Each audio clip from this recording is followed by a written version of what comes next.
moi, ce qui explique ces taux d'intérêt élevés, c'est ce risque-là en partie, première chose, le risque de la monnaie.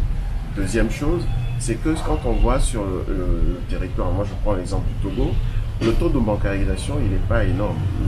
J'ai entendu à travers des recherches que j'ai faites, on parlait de 70%. Il y en a d'autres qui parlaient de 24%.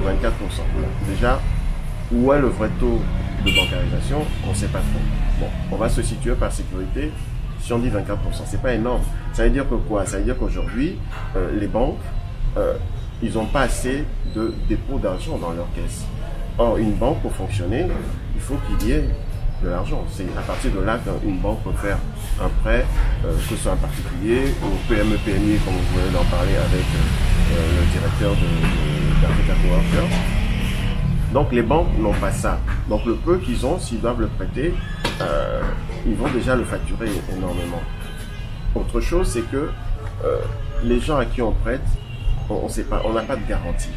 On n'a pas de garantie. Et une banque, quand elle n'a pas de garantie, c'est tout ce que déteste une banque, c'est qu'elle facture cette garantie-là. Et cette garantie est facturée au travers des taux de risque, d'accord, qui se rajoutent au taux directeur dont on parlait.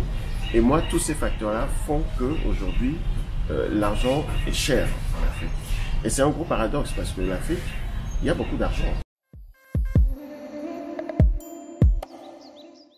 Donc ce qui justifie aujourd'hui ce taux d'intérêt-là, c'est ce risque-là d'instabilité de nos pays, et puis aussi le fait qu'on n'est pas la banque, je dirais, en train de naître chez nous.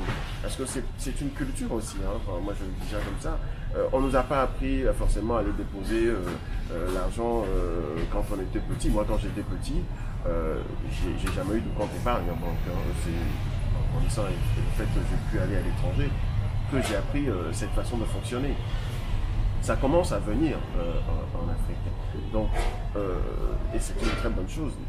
Donc il faut qu'on passe toutes ces étapes-là, et je pense que le fait que le taux de bancarisation va aller en croissant peut influer.